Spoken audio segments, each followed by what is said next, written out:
With the release of Prometheus from the tormenting binds of Zeus, Kratos sets forth in search of the Sisters of Fate on the island of creation.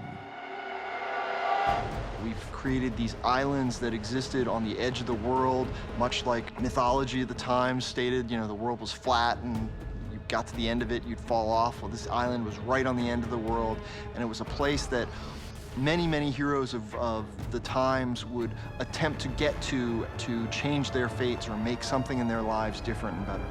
We took Theseus as one of the heroes that visited the Islands of Fate to have a wish granted to him by the sisters. And in his dealings with the Sisters of Fate, Theseus was able to get his wish granted, but the deal struck was that he had to protect a certain part of the island from all the other visitors for the Sisters of Fate. Come forward. Theseus is best known in Greek myth for navigating successfully the labyrinth on the island of Crete and slaying the Minotaur.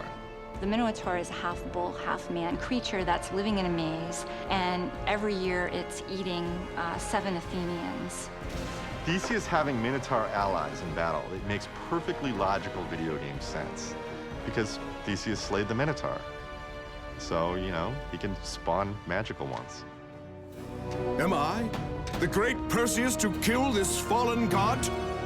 Perseus is the Greek hero probably most famous for this exploit, the killing of the Medusa. The Medusa is a monster who anybody who looks at her will turn to stone. The gods take pity on Perseus and furnish him with special tools.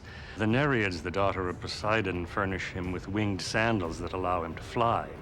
Hades gives him the helmet of invisibility. Hermes gives him a sickle made of adamant, which is so much stronger than the old bronze that it's thought to have magical powers. And Athena gives him the one tool that isn't really magical. She simply gives him her shield of polished bronze. Yet this is the tool that is going to save the day. When Perseus finally confronts Medusa, he beheads her by looking at her reflection in the highly polished bronze surface of the shield, so he can do the job without ever looking in her face. We added a sling to that in the game because most enemies are going to need 2 types of weapons in order for the fight to be interesting. They're going to need an up-close weapon, and they're also going to need a ranged one.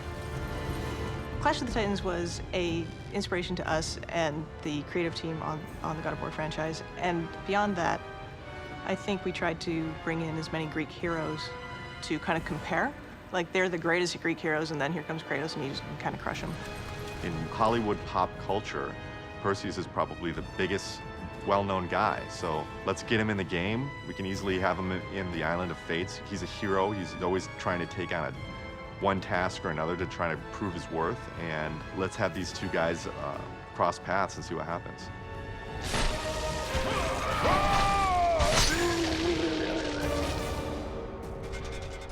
Very much like Perseus, most of Kratos' weapons are blessed weapons from the gods, or magic.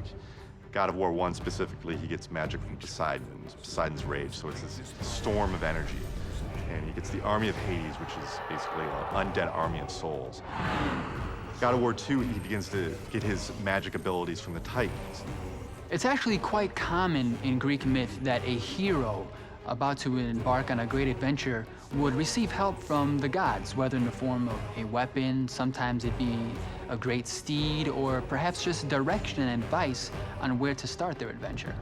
In the God of War universe, we made very conscious choice that weapon acquisition for our main character Kratos was going to be done as much as possible through interactions with other beings and other creatures. We steered very heavily away from the idea if he just goes to a box and opens the box and, oh, there's something new for him to have. This idea of taking weapons from bosses, having the boss battle, seeing them, how they use the battle, and then acquiring it, it's not something that we invented. It's been used in games for a long time, but it just works so well in the mythology of our game. And, the ideas that people came up with thousands of years ago, that we can actually take those weapons and actually get them in our game. Upon defeating the heroes Theseus and Perseus, Kratos steps deeper into the island of creation and encounters a most familiar, high-flying legend. Do you hear me? my wings that will make it across. It is my test! Do you not know who I am? Have you not heard of Icarus? Icarus is a great character in Greek mythology, very popular. He is the son of a very famous craftsman called Daedalus, and his father makes him wings in order to help them escape from exile. But the one instruction that Daedalus says to his son is, don't get carried away, don't fly too high, don't go too close to the sun. Having taken flight, Icarus was so enamored with his newfound ability to soar through the sky free as a bird, he flew ever closer and closer to the heavens. And having not heeded his father's warning, the wax on his wings melted, and he plunged into the sea to his death.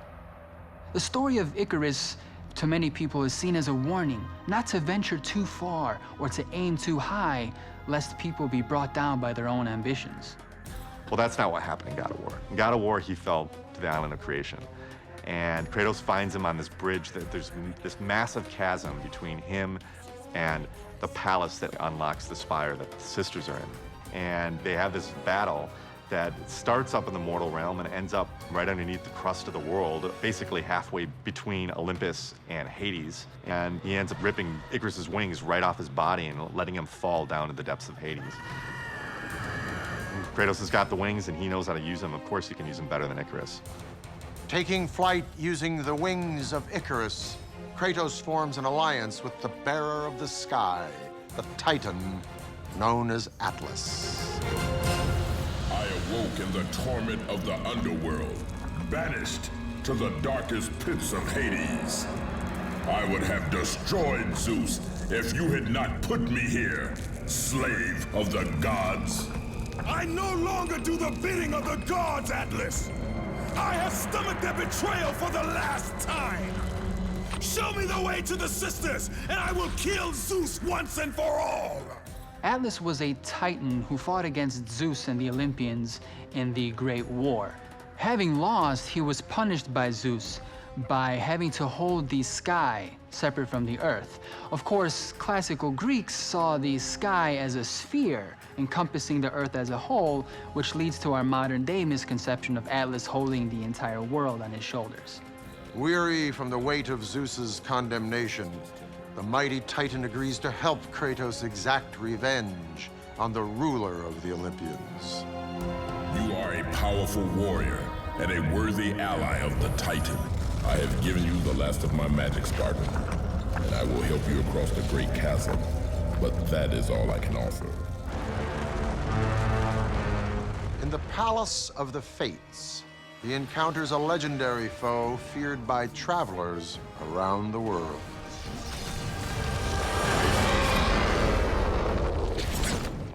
The Kraken is a sea monster of Scandinavian origin and comes from Norse mythology, but Greek myth had no shortage of sea monsters themselves. We have many stories of Poseidon sending sea monsters vengefully against sailors who refused to offer him any sacrifice before setting out to sea and into war.